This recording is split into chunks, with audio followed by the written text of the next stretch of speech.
నేను కాంపిటేటివ్ ఎగ్జామ్స్కి ప్రిపేర్ అవుతున్నాను. సబ్ ఇన్స్పెక్టర్ ఎగ్జామ్కి ప్రిపేర్ అవుతున్నాను. ఎస్ఎస్సి సీజీఎల్ క్రాక్ చేద్దాం అనుకుంటున్నాను. లాస్ట్ ఇయర్ బ్యాంక్ ఎగ్జామ్ ఇంగ్లీష్లో మైనస్ సరిగ్గా రాకపోవడం వల్ల, ఇంగ్లీష్లో స్కోర్ మైనస్ అవ్వడం వల్ల నేను సరిగ్గా ఎగ్జామ్ రాయలేకపోయాను. నేను చాలా ఇయర్స్ నుంచి ఎగ్జామ్స్కి ప్రిపేర్ అవుతున్నాను. బట్ నా ఇంగ్లీష్ వల్ల నాకు అనుకున్న జాబ్ రావట్లేదు. ఇంగ్లీష్లో నేను చాలా వీక్. నేను తెలుగు మీడియం స్టూడెంట్. నాకు ఇంగ్లీష్ ఎప్పటికీ రాదేమో అన్న ఒక భయం వేస్తుంది. ఇలాంటి అపోహలు లేదంటే ఇలాంటి ఆలోచనలు ఒకవేళ మీకు కానీ ఉంటే ఈ వీడియో మీకోసమేనమ్మా. నేను శ్యామ్ సార్ మాట్లాడుతున్నాను, ఇంగ్లీష్ విత్ శ్యామ్ సార్ నుంచి. నేను ఎప్పుడు చెప్తూ ఉంటాను, మన స్టూడెంట్స్కి తెలుసు, ఇంగ్లీష్ మన బలం అవ్వాలి కానీ బలహీనత కాకూడదు అంటూ ఉంటాను. దాన్ని దృష్టిలో పెట్టుకుని మన దిల్సుఖ్ నగర్లో ఇంగ్లీష్ విత్ శ్యామ్ సార్ మన ఆఫీస్లో ఆఫ్లైన్ బ్యాచ్ ఆల్రెడీ మనం స్టార్ట్ చేయడం జరిగింది. చాలామందికి తెలుసు. సో ఒక 1.5 month క్రిందట మనం ఒక బ్యాచ్ అనేది ఆల్రెడీ స్టార్ట్ చేయడం జరిగింది. At the same time April 21 అంటే మండే నుంచి మరొక ఆఫ్లైన్ బ్యాచ్ కూడా మనం అనౌన్స్ చేశాము. ఎవరైనా ఒకవేళ ఇంగ్లీష్కు సంబంధించి పర్సనల్ గైడెన్స్ కావాలి, రెగ్యులర్గా ఇంగ్లీష్ క్లాసెస్ వినాలి, నాకు మిగిలిన సబ్జెక్ట్స్లో ఉన్న కాన్ఫిడెన్స్ ఇంగ్లీష్లో కూడా రావాలి అనుకుంటే ఈ ఆఫ్లైన్ బ్యాచ్లో మీరు జాయిన్ అవ్వచ్చు. సో దిల్సుఖ్ నగర్లో ఉన్న మన ఇంగ్లీష్ విత్ శ్యామ్ సార్ ఆఫీస్లో 2 బ్యాచెస్ ఉంటాయేమో, ఆఫ్లైన్ బ్యాచెస్. ఒక బ్యాచ్ ఎర్లీ మార్నింగ్ ఉంటుంది 5:30 to 7, ఇంకొక బ్యాచ్ ఈవినింగ్ ఉంటుంది. సో మీ కన్వీనియంట్ టైమింగ్స్ బట్టి మీరు ఏ బ్యాచ్ కంటే ఆ బ్యాచ్కి రావచ్చు. ఇది ఒక 90-day ప్రోగ్రామ్ లాగా నేను డిజైన్ చేయడం జరిగింది. 90 రోజుల ప్రోగ్రామ్. అంటే రోజుకు ఒక 1.5 hour వేసుకున్నా కూడా you can calculate the number of hours. So సుమారుగా 150 గంటల ప్రోగ్రామ్ ఇది. అయితే అన్ని అవర్స్ ఇంగ్లీష్కి అవసరమా అంటే ఖచ్చితంగా అవసరం. ఇన్ని అవర్స్ ప్రోగ్రాంలో మెయిన్ ఉద్దేశం ఏంటంటే గ్రామర్లో ఇంకా మనం పర్ఫెక్ట్ అవ్వాలి. గ్రామర్లో ఒక్క మార్కు కూడా మనం పోగొట్టుకోకూడదు.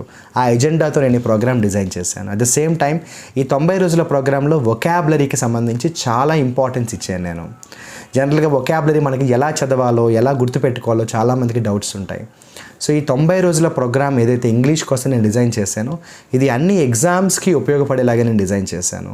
పోలీస్ ఎగ్జామ్కి ప్రిపేర్ అయ్యేవారు, ఎస్ఎస్సి సీజీఎల్కి ప్రిపేర్ అయ్యేవారు, ఇంకా ఏ కాంపిటేటివ్ ఎగ్జామ్కి ప్రిపేర్ అయ్యేవారైనా కూడా ఇంగ్లీష్ నాకు పర్సనల్ గైడెన్స్ కావాలి, ఆన్లైన్ క్లాసెస్తో పాటుగా, లేదంటే ఆన్లైన్ క్లాసెస్ కాకుండా ఆఫ్లైన్ క్లాసెస్ కావాలి, అది కూడా రెగ్యులర్గా కావాలి, అప్పుడప్పుడు కాదు, రెగ్యులర్గా నాకు ఇంగ్లీష్ మీద ఒక బెస్ట్ సపోర్ట్, బెస్ట్ గైడెన్స్ కావాలి అనుకుంటే ఈ 90-day ప్రోగ్రామ్ అనేది నేను డిజైన్ చేశాను.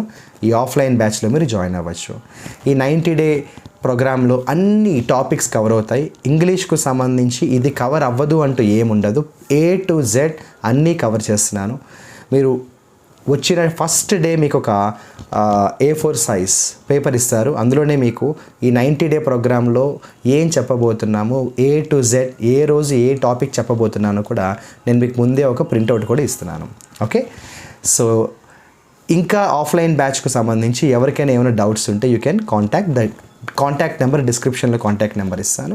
అట్ ద సేమ్ టైం ఈ 90-day ప్రోగ్రాంలో ఉన్న వాళ్ళకి ఏంటంటే సిలబస్ కంప్లీట్ చేయడమే కాకుండా టాపిక్ వైజ్ టెస్ట్లు కండక్ట్ చేస్తున్నాను. At the same time syllabus complete అయిన తర్వాత మాక్ టెస్ట్లు ఉంటాయి.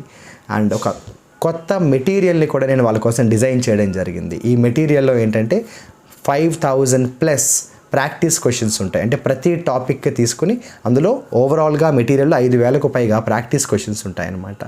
నేను ఎప్పుడు చెప్తూ ఉంటాను, మన లైఫ్లో కానీ మన కెరియర్లో కానీ ఇంగ్లీష్ మనకి స్ట్రెంగ్త్ అవ్వాలి కానీ వీక్నెస్ కాకూడదు.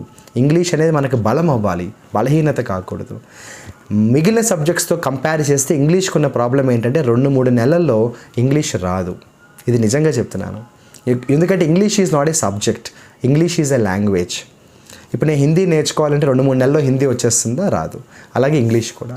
మన చిన్నప్పటి నుంచి మనం పుట్టి పెరిగిన వాతావరణం అవ్వచ్చు, మనం చదువుకున్న స్కూల్స్ అవ్వచ్చు, లేకపోతే మన పల్లెటూరు అవ్వచ్చు, ఏ కారణాలైనా తీసుకున్నా మనకి ఇంగ్లీష్ అనేది ఏంటంటే చిన్నప్పటి నుంచి కూడా కొంచెం దానికి దూరంగా ఉన్నాం మనం. ఇంగ్లీష్ మీడియం స్టూడెంట్స్ కూడా పేరుకి ఇంగ్లీష్ మీడియం కానీ వాళ్ళు కరెక్ట్ ఇంగ్లీష్, రైట్ ఇంగ్లీష్ సరిగ్గా నేర్చుకోలేదు.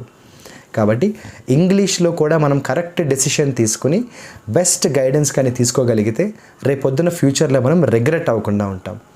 చాలామంది మీ సీనియర్స్ లేదంటే నాకు తెలిసిన చాలామంది స్టూడెంట్స్ ఇంగ్లీష్ని ముందు నుంచి నెగ్లెక్ట్ చేసి తర్వాత చాలా బాధపడుతూ, సార్ నాకు ఏజ్ అయిపోతుంది సార్, నేను రాయబోయే ఈ ఎగ్జామే నా లైఫ్లో లాస్ట్ ఎగ్జామ్ సార్, ఈ ఎగ్జామ్ తర్వాత నాకు ఏజ్ ఉండదు, కానీ నాకు ఇంగ్లీష్ చూస్తే చాలా మైనస్ ఉన్నాను, నాకు ఏదో ఒకటి చెయ్యండి సార్ అని అడుగుతూ ఉంటారు. అలాంటి వాళ్ళు చూస్తే బాధ వేస్తూ ఉంటుంది. అక్కడి దాకా మనం తెచ్చుకోకూడదు. ఏజ్ అయిపోయేదాకా మనం లేట్ చేయకూడదు.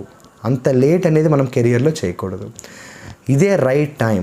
మనం ఒక అడుగు ముందుకు వేసి aptitude, English, GK, current affairs, GS ఏవైతే సబ్జెక్ట్స్ ఉన్నాయో ఆ సబ్జెక్ట్స్లో నా పెర్ఫార్మెన్స్ ఎలా ఉందో చూసుకుంటూ, మరీ ముఖ్యంగా ఇంగ్లీష్ లాంటి సబ్జెక్ట్స్లో కొంచెం వీక్ ఉంటే అది ఫస్ట్ నుంచే మనం ప్రిపరేషన్ అనేది స్టార్ట్ చేసుకోవాలి.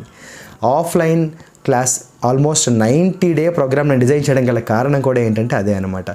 ఒక ప్రామిస్ అయితే చేయగలను, ఈ 90 రోజుల ప్రోగ్రామ్ అయిపోయి స్టూడెంట్ ఎవరైతే వెళ్ళిపోతారో నా దగ్గర నుంచి కాలర్ ఎగరేసి వెళ్తారు.